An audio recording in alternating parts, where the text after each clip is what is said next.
Arthur Conan Doyle, el autor de Sherlock Holmes, escribió una novela acerca de otro personaje menos conocido llamado el profesor Challenger, un científico que dice haber descubierto, obviamente, finales del siglo XIX, principios del siglo XX, que fue en el tiempo que vivió Arthur Conan Doyle. Este científico de la novela dice haber descubierto un mundo perdido, poblado por dinosaurios de la era jurásica en Sudamérica. Y la trama de la novela gira en torno a la lucha de Challenger para convencer a los escépticos de la comunidad científica que se burlan de su supuesto hallazgo.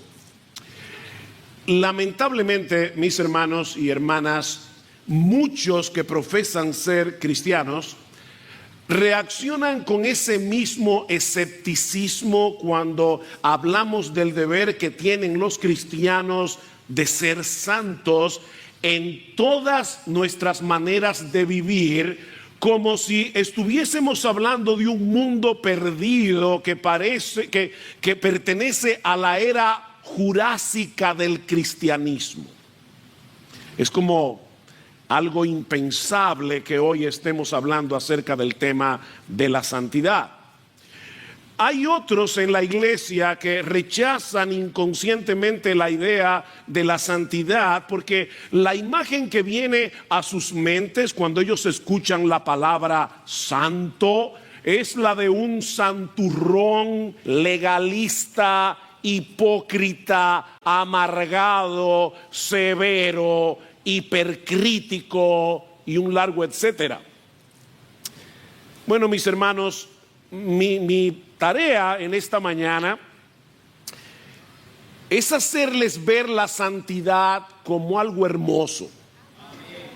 Yo quiero convencerlos que nada puede estar más lejos de la realidad que esa caricatura que nos han pintado de lo que es un hombre santo.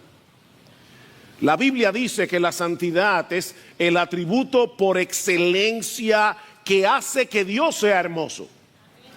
Es el atributo que hace que Dios sea glorioso. Ustedes recuerdan cómo Isaías vio una visión en el templo de serafines que cantaban: Santo, Santo, Santo Jehová de los ejércitos, toda la tierra está llena de su gloria. Hay una conexión entre la santidad y la gloria. La santidad es el brillo de la gloria de Dios. Y Él nos manda explícitamente en su palabra, tanto en el Antiguo como en el Nuevo Testamento, a que seamos santos porque Él es santo. La santidad no es opcional para el creyente. La santidad no es un bono reservado para los supermiembros de la iglesia, una élite especial de cristianos. No, mis hermanos, todo creyente es exhortado en la Escritura a perseguir la santidad. Y ese es el telón de fondo del pasaje que vamos a considerar en esta mañana, continuando con nuestra serie expositiva en Primera a los Tesalonicenses. Vamos a leer los versículos 10 al 12 del capítulo 2. Dice el apóstol Pablo: vosotros sois testigos y también Dios de cuán santa, justa e irreprensiblemente nos comportamos con vosotros los creyentes, así como sabéis de qué manera os exhortábamos, alentábamos e implorábamos a cada uno de vosotros como un padre lo haría con sus propios hijos, para que anduvierais como es digno del Dios que os ha llamado a su reino y a su gloria. Debido a que los enemigos del evangelio estaban atacando a Pablo en la ciudad de Tesalónica, Pablo se vio en la necesidad de defender su integridad, como veíamos el domingo pasado. No porque él estuviera preocupado por su propia reputación, sino por el impacto negativo que esto pudiera tener en esta iglesia recién fundada. Y la defensa de Pablo es que ellos modelaron una vida de santidad, versículo 10, y los exhortaron a la santidad, versículos 11 y 12. Por eso les decía que la santidad es el telón de fondo de este pasaje. Y mis hermanos, si hay algo que no se puede decir de Pablo, es que era un santurrón, amargado, severo e hipercrítico. Él era eso antes de que Dios lo salvara en su camino a Damasco. Eso es una caricatura de la verdadera santidad. Mis hermanos, la santidad en la Escritura no solo está conectada con la pureza moral, sino también con el gozo. Más de una vez hemos hecho este ejercicio aquí, pero como las cosas se olvidan, en más de una ocasión, estando con un grupo de personas, no solamente aquí en la iglesia, hemos preguntado: dime rápidamente cuáles son las palabras o las ideas que vienen a tu mente cuando tú escuchas la palabra santidad. Y la gente dice, bueno, pureza, separación, y son conceptos conectados con la santidad, pero nadie dice alegría, gozo. La santidad está conectada con el gozo, porque nuestro Dios, que es 3 veces santo, es un Dios feliz. ¿Tú has pensado en eso? Dios no es un ser amargado. Dios no es un ser que quiere que todos nosotros experimentemos una vida terrible. Él no quiere compartir con nosotros su aburrimiento. Él quiere compartir con nosotros su bienaventuranza. Él es el bienaventurado Dios. El bienaventurado Dios. Nuestro Dios es un Dios feliz. Y Él quiere compartir con nosotros esa bienaventuranza al darnos sus mandamientos y al producir en nosotros un carácter como el suyo. Dice el Salmo 19:8 que los mandamientos del Señor son rectos. ¿Y qué producen en nosotros? Alegran el corazón. Los mandamientos del Señor son rectos y por eso mismo alegran el corazón. Y en Juan capítulo 15, versículo 10, hablando con sus discípulos, Cristo les dice: si guardáis mis mandamientos, permaneceréis en mi amor, así como yo he guardado los mandamientos de mi Padre y permanezco en su amor. Y ahora escuchen: estas cosas os he hablado para que mi gozo esté en vosotros y vuestro gozo sea completo. Guarden los mandamientos. Yo les estoy diciendo esto porque quiero que mi gozo esté en vosotros, porque quiero que vuestro gozo sea completo. Mis hermanos, Dios está interesado en nuestro gozo y precisamente por eso está interesado en nuestra santidad. Hay un vínculo inseparable entre la santidad y el gozo.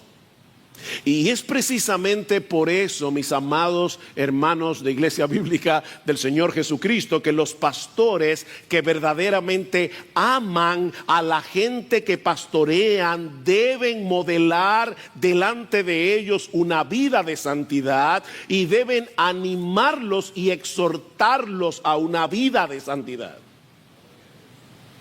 Escribiendo a los Corintios, Pablo le dice en su segunda carta que el propósito de su ministerio, 2 Corintios 1:24, oigan esto, el propósito de su ministerio no era enseñorearse de su fe, sino que colaboramos para vuestro gozo. ¿Cuál es la labor nuestra como pastores? Colaborar con vuestro gozo. Estamos colaborando con tu gozo cuando te exhortamos a la santidad. Estamos colaborando con tu gozo cuando te exhortamos a la obediencia. Estamos colaborando con tu gozo cuando te advertimos que te cuides del pecado. Estamos colaborando con tu gozo. Y es con ese trasfondo en mente que debemos considerar los tres elementos que Pablo menciona en este pasaje con respecto a su ministerio, donde él modeló un pastoreo como si fuera un padre. ¿Lo vieron en el versículo 11? Así como sabéis de qué manera os exhortábamos, alentábamos e implorábamos a cada uno de vosotros como un padre lo haría con sus propios hijos. Bueno, Pablo como un padre les brindó a los tesalonicenses un modelo digno de imitar, un pastoreo digno de ser recibido y una meta digna de ser alcanzada. Así que veamos, esos son los tres puntos de mi sermón en esta mañana. Veamos en primer lugar un modelo digno de ser imitado. Versículo 10 dice Pablo: vosotros sois testigos y también Dios de cuán santa, justa e irreprensiblemente nos comportamos con vosotros o entre vosotros los creyentes. Ante la acusación de sus enemigos, Pablo apela al testimonio de los creyentes en Tesalónica, pero sobre todas las cosas, él apela al testimonio de Dios mismo. Ustedes son testigos y también Dios. Noten en el versículo 4 cómo Pablo apela a Dios. Anteriormente dice, sino que así como hemos sido aprobados por Dios para que se nos confiara el evangelio, así hablamos, no como agradando a los hombres, sino a Dios que examina nuestro corazón. A final de cuentas, es el testimonio de Dios el que importa, pero Pablo le dice a ellos, nosotros nos comportamos, Pablo, Silas, Timoteo, nos comportamos como hombres de integridad mientras estuvimos en Tesalónica, y ustedes mismos pueden testificar a favor nuestro. Ahora, mis hermanos, obviamente Pablo no está diciendo aquí que ellos habían alcanzado la perfección. Pablo no está diciendo, ya nosotros llegamos a un nivel en nuestra vida cristiana que ya no pecamos. Obviamente no. En Romanos capítulo 7, versículo 14 al 25, Pablo describe sus propias luchas internas con el pecado que todavía mora en él. Pablo no pretendía ser un hombre impecable. Y Juan escribe en su primera carta que si decimos que no tenemos pecado, nos engañamos a nosotros mismos y la verdad no está en nosotros. Una persona que piensa que no tiene pecado se está engañando a sí mismo y está poniendo a un lado la verdad de Dios revelada en su palabra, porque Dios dice claramente que aún en el cristiano el pecado todavía está en él. De hecho, con el cristiano pasa algo curioso, y es que mientras más avanza en el camino de la santidad, más cuenta se da de lo lejos que está.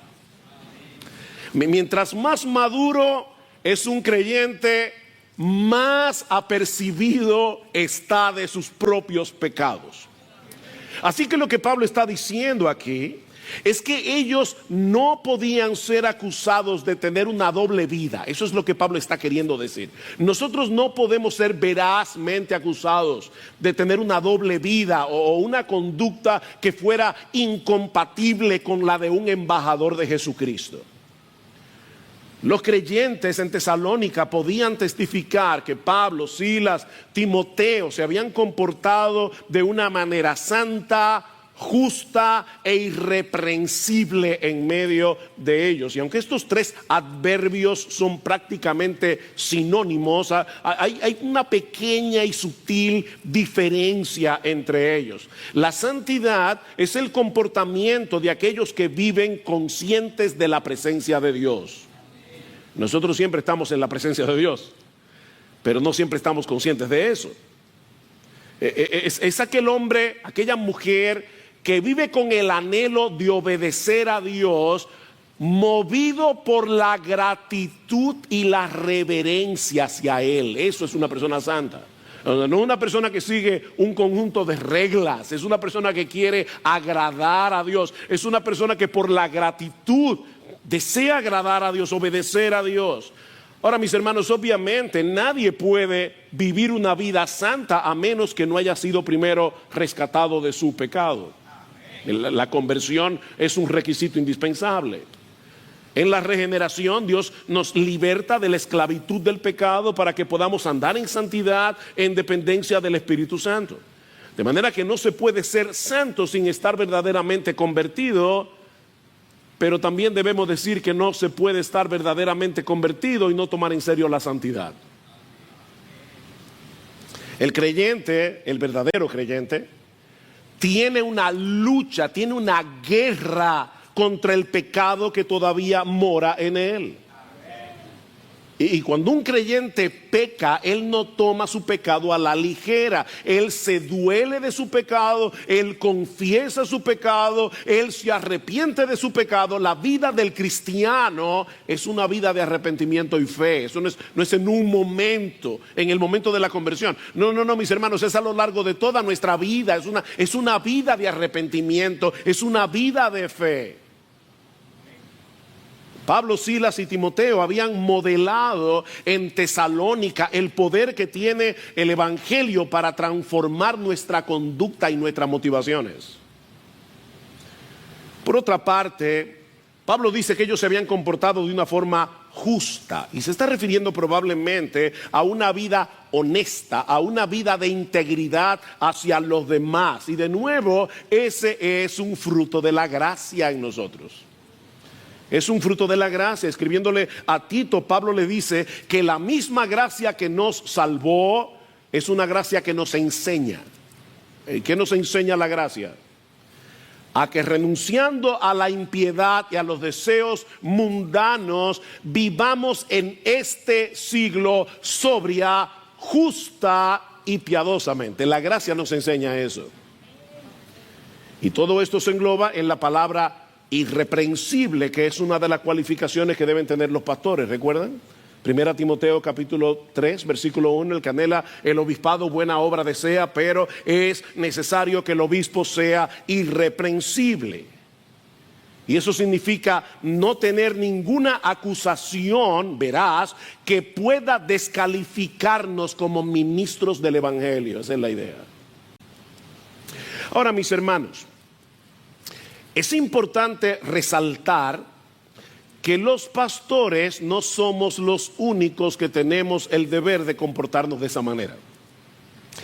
Los pastores deben ser irreprensibles, deben comportarse de una forma santa y justa, entre otras cosas porque ellos están llamados a ser un ejemplo a los otros, ser un ejemplo a los demás. Hebreos capítulo 13 versículo 7, acordaos de vuestros pastores que os hablaron la palabra de Dios. Y ahora escuche, considerad cuál haya sido el resultado de su conducta e imitad su fe.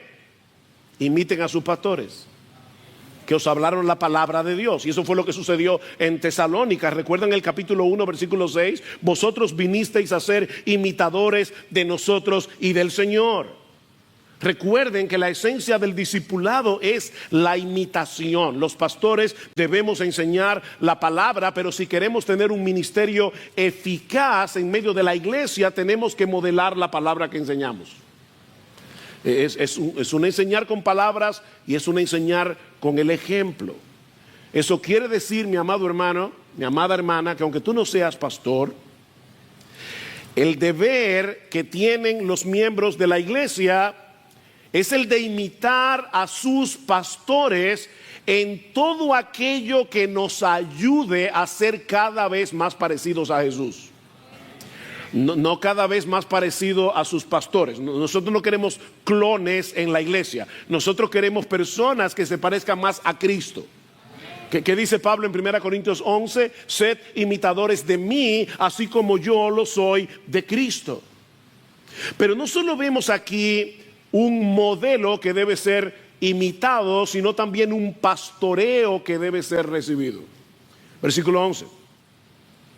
Así como sabéis, dice Pablo, de qué manera os exhortábamos, alentábamos e implorábamos a cada uno de vosotros como un padre lo haría con sus propios hijos. Como vimos la semana pasada, en los versículos 7 y 8, Pablo compara su ministerio pastoral con una nodriza, una figura femenina. Una nodriza que cría, que cuida, que amamanta con ternura a sus propios hijos. Pero ahora Pablo complementa esta figura al comparar el ministerio pastoral con un padre que ejerce autoridad, su autoridad paterna para tratar con cada uno de sus hijos conforme a la necesidad de cada uno de sus hijos. Pablo presupone que los padres van a hacer eso.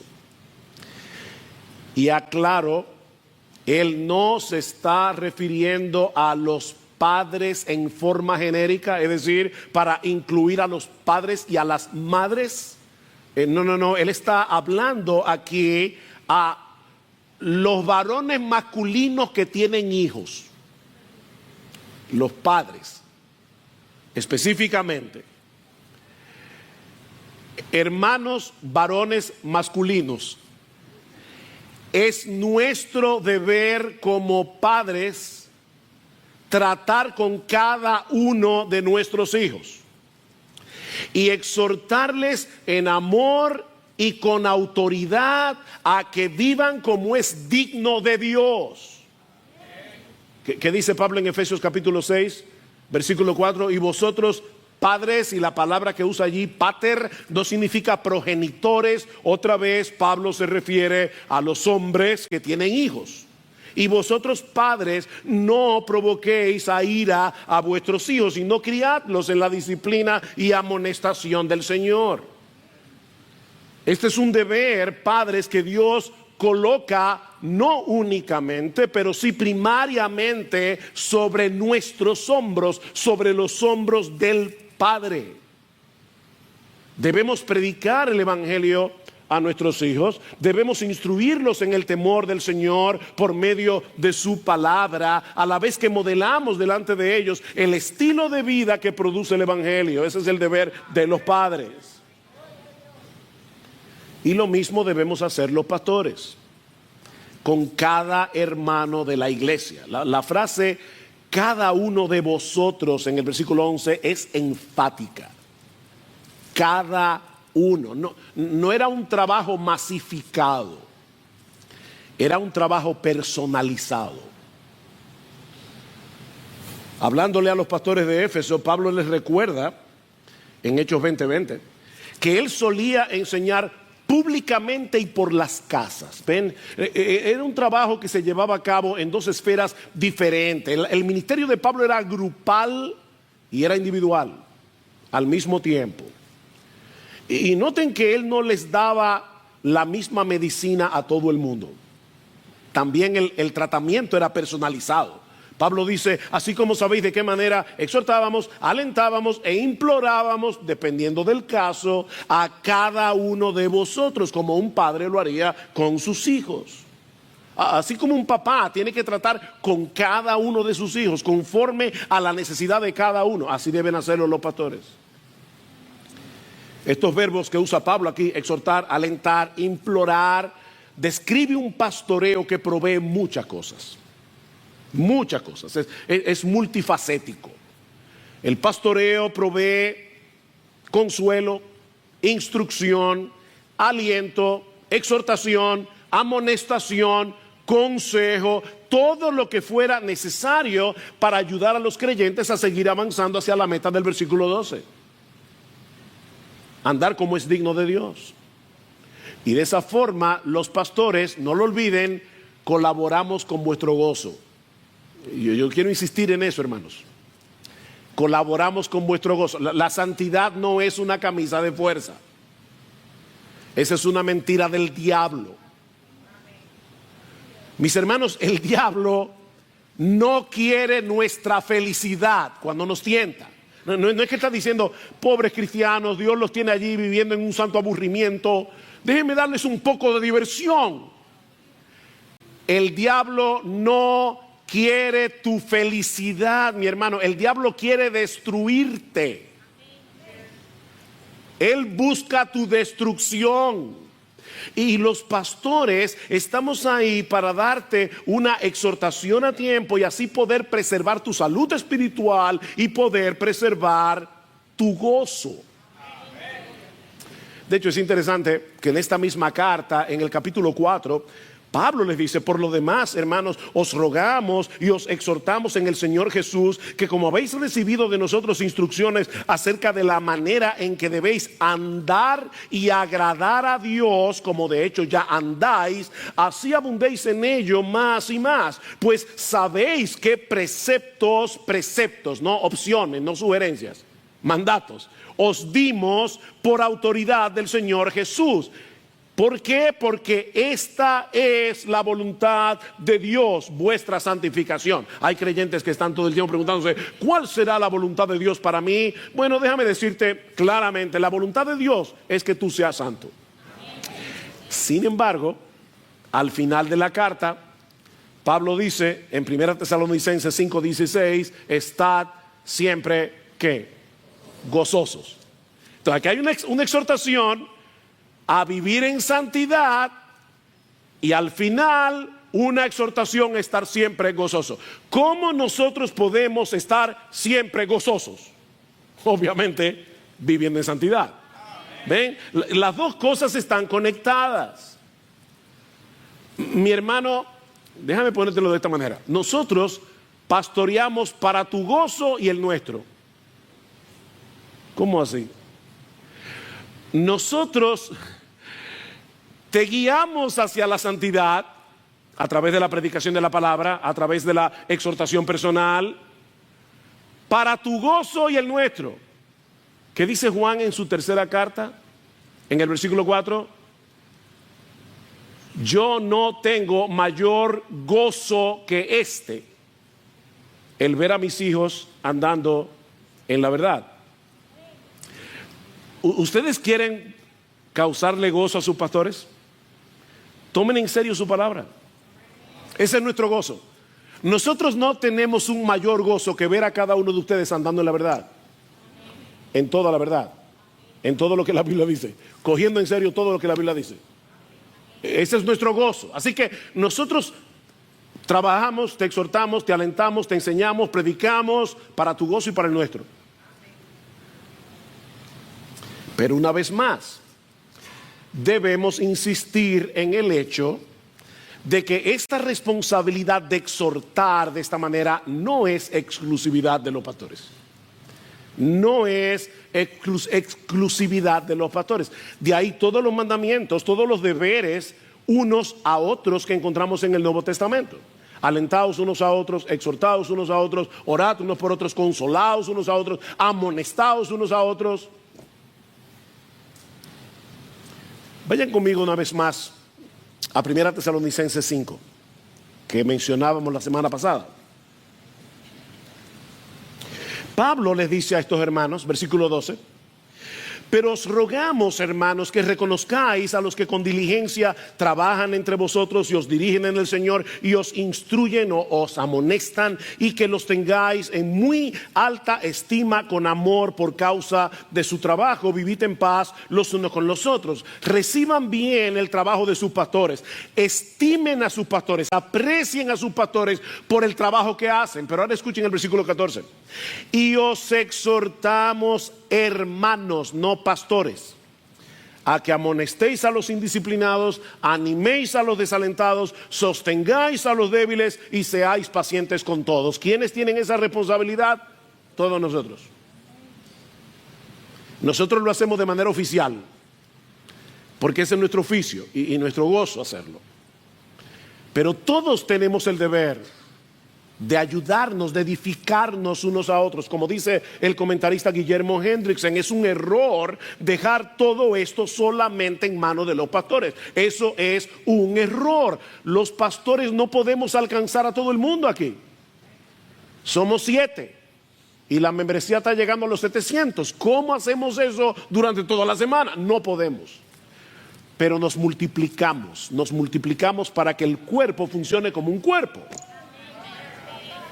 ¿Qué dice el autor de la carta a los Hebreos, y considerémonos unos a otros para estimularnos al amor y a las buenas obras, no dejando de congregarnos como algunos tienen por costumbre, sino exhortándonos, y tanto más cuando veis que aquel día se acerca. Nosotros debemos animarnos, debemos exhortarnos unos a otros durante toda la semana, pero cuando nos congregamos como iglesia en el día del Señor, tenemos una excelente oportunidad para funcionar como un cuerpo, edificándonos y animándonos unos a otros.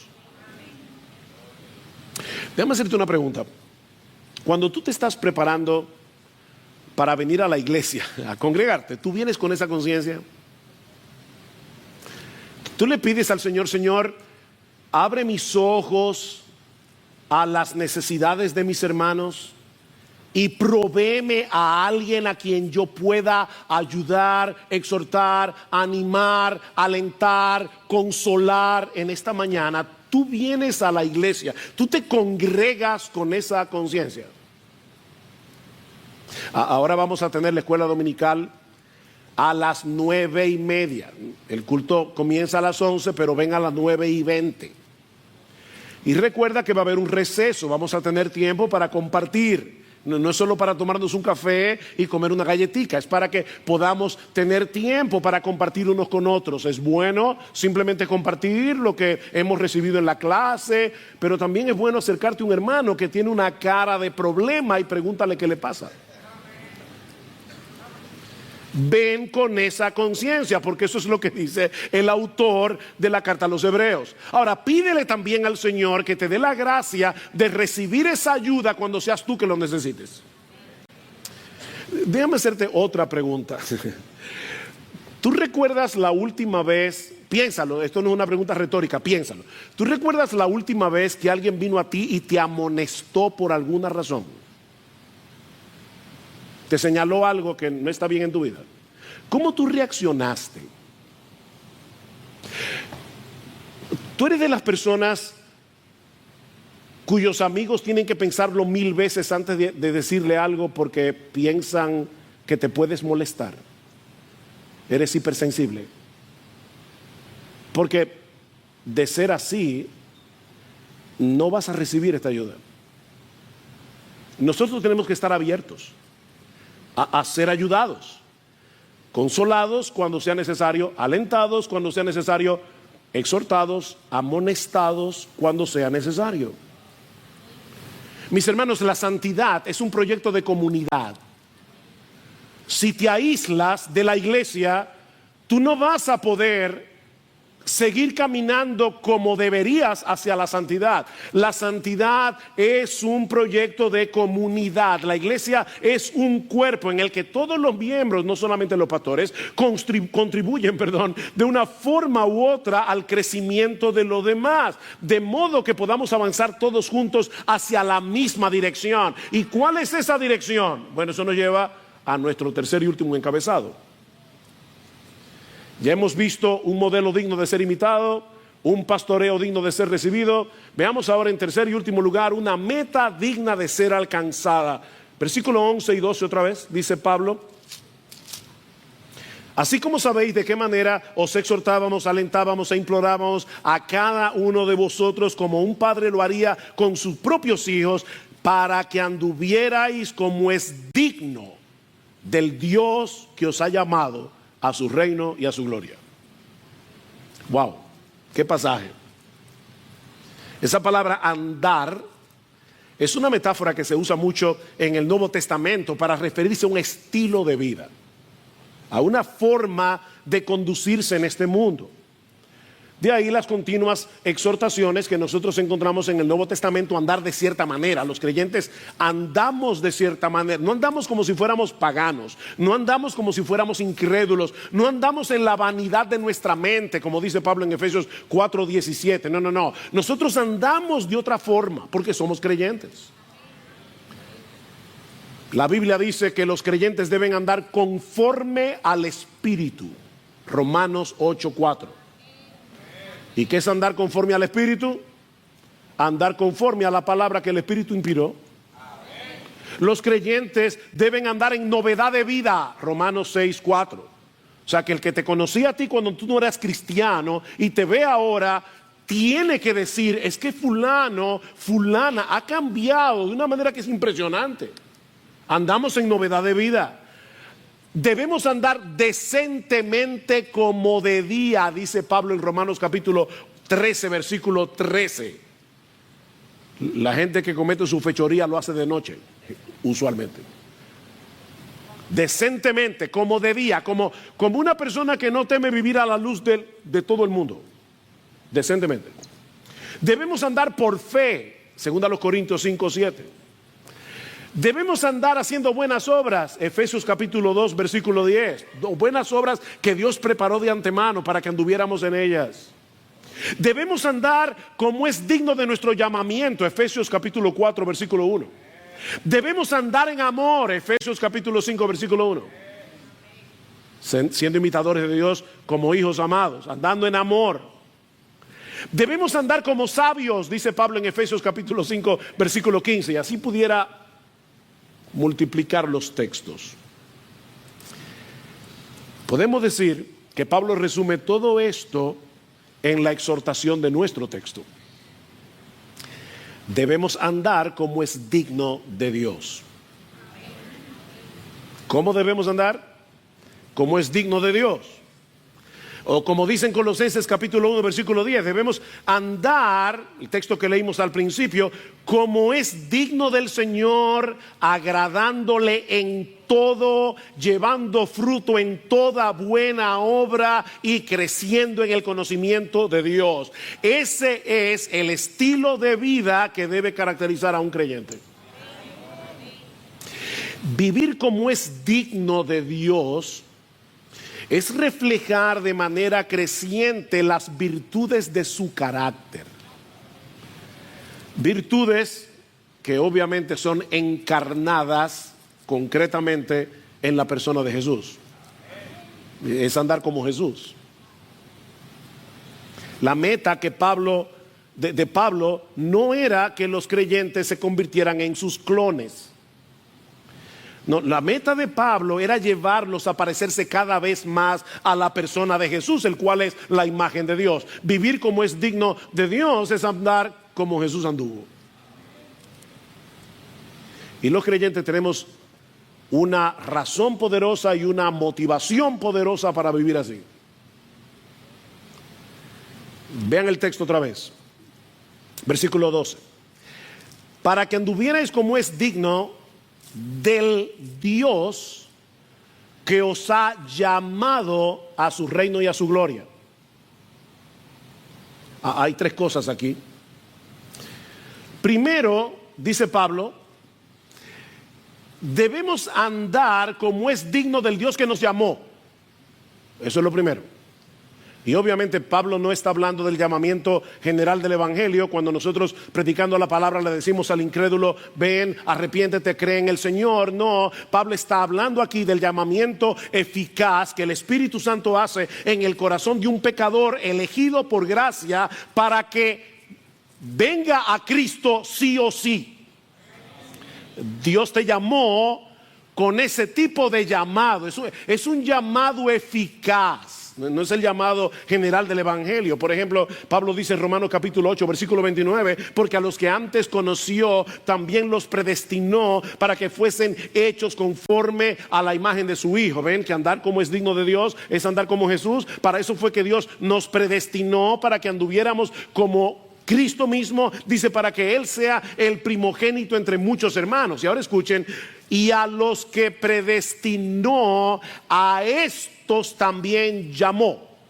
Los mismos que fueron predestinados son los mismos que reciben esta clase de llamamiento, que es un llamamiento eficaz. Y a los que llamó, a estos también justificó. Y a los que justificó, a estos también glorificó. El mismo número de predestinados es el mismo número de llamados, es el mismo número de justificados.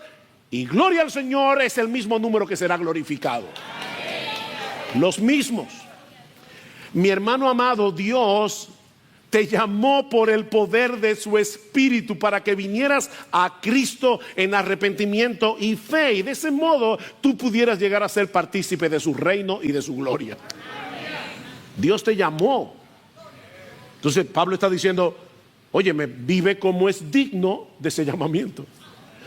Vive como es digno del Dios que te llamó a su reino. Pablo dice en Colosenses capítulo 1 versículo 13, Lester leyó el texto al principio, que los creyentes fuimos librados del dominio de las tinieblas y trasladado al reino de su amado Hijo. Nosotros somos ciudadanos del cielo, nosotros somos ciudadanos del reino. Estamos esperando, sí, la consumación de ese reino cuando Jesús regrese en gloria, pero ya nosotros pertenecemos a ese reino, porque estamos en la esfera, dentro de la esfera espiritual, en la que nos sometemos voluntariamente al señorío de nuestro Dios, a la autoridad de nuestro Dios. Ese es el reino de Dios, del que Pablo está hablando aquí, porque obviamente Dios es rey, aún de los impíos. Dios es rey, pero ellos no se someten voluntariamente a su autoridad, no se someten con gozo a su autoridad. Entonces, cuando Pablo habla del reino de Dios, es esa esfera de hombres y mujeres que se someten voluntariamente y que desean agradar a Dios andando en obediencia. Ese es el reino. Y lo que Pablo está diciendo en nuestro texto es que los creyentes debemos vivir como es digno de ese Dios que nos llamó a formar parte de ese reino donde su voluntad es acatada con gozo y en el cual viviremos sin pecado por los siglos de los siglos cuando Cristo regrese en gloria. Miren, mis hermanos, a nosotros nos espera un destino maravilloso, hermoso, sorprendente, extraordinario. Vive como alguien que va hacia ese reino, hacia la consumación. Ya tú eres ciudadano del reino, pero vive como alguien que va camino hacia la consumación de ese reino. Dice un comentarista que esto significa vivir en este mundo según las directrices, los valores, las prioridades y la gloria de nuestro destino final. Eso es lo que significa. ¿Tú te das cuenta que la ética del cristiano no consiste en seguir mecánicamente un conjunto de reglas? Esa no es la ética. La ética del creyente es vivir conforme a una identidad. A los evangelistas de la prosperidad les encanta decir somos hijos del rey y por eso tenemos que tener la mejor casa, el mejor sueldo, el mejor carro. No, somos hijos del rey y por eso debemos tener su carácter. Ser santo porque Él es santo. Porque nuestro gozo no está en tener un mejor sueldo, nuestro gozo no está en tener una mejor casa, nuestro gozo no está en tener una mejor salud, nuestro gozo está en ser como Dios. Porque Él es un Dios feliz. Me encanta un libro que estoy leyendo sobre la Trinidad y el autor dice constantemente la tierra feliz de la Trinidad. Dios es feliz y Él quiere compartir eso con nosotros. Así que es vivir conforme a una nueva identidad. Somos hijos de nuestro Padre que está en los cielos, que nos compró con la sangre de Cristo, que nos llamó con un llamamiento irresistible por el poder del Espíritu Santo, para que seamos partícipes de su reino y de su gloria. La vida cristiana práctica consiste en vivir a la luz de esa nueva identidad. Vive como es digno de Dios en tu familia. ¿Cómo será una familia donde el padre, la madre viven como es digno de Dios? ¿Cómo será eso? Vive como es digno de Dios en tu trabajo. ¿Cómo tú crees que trabaja una persona que va al trabajo con la conciencia de yo debo trabajar como es digno de Dios? Va a ser responsable, no se va a poner a ver Facebook en el tiempo que debe estar haciendo otra cosa, porque él trabaja como es digno de Dios. ¿Cómo será el miembro de una iglesia que practica y vive su membresía como es digno de Dios? ¿A qué hora llegará a los cultos? ¿Participará de las cosas de la iglesia? ¿Se involucrará? ¿Pondrá sus dones en operación? ¿Cómo será ese miembro? ¿Cómo es digno de Dios? Recuerda, mi hermano, en todo momento, en medio de tus aflicciones, que las aflicciones del tiempo presente no son comparables con la gloria venidera que en nosotros ha de manifestarse. Nosotros tenemos una identidad y un destino, y ese destino es sencillamente glorioso. Bueno, vive de tal manera que refleje esa realidad, tu identidad y tu destino. Me encantó una cita de Piper que Gloria compartió esta mañana en el chat de la familia. Decía: saber que Dios te escogió, te llamó y te dio la fe, y saber que nunca te dejará, que te preservará y te presentará irreprochable ante su gloriosa presencia con gran alegría, trae a tu vida un gozo sin límites, una fuerza invencible y un valor sin medida. Saber eso. Y seguramente Piper estaba pensando en estos dos textos bíblicos que ahora quiero dejar en tu mente antes de concluir. Primera Tesalonicenses 5:22 dice: absteneos de toda forma de mal. ¿Quién es que él debe abstenerse de toda forma de mal? Tú y yo. Esa es nuestra responsabilidad. Pero no estamos solos en esto. ¿Qué sigue diciendo Pablo? Y que el mismo Dios de paz os santifique por completo, y que todo vuestro ser, espíritu, alma y cuerpo sea preservado irreprensible para la venida de nuestro Señor Jesucristo. Fiel es el que os llama, el cual también lo hará. Aquí tenemos las dos cosas. ¿Cuál es mi deber? Abstenerme de toda especie de mal. ¿Qué va a hacer Dios? Dios me va a preservar si yo soy un verdadero creyente. ¿Y qué termina diciendo Judas en su carta?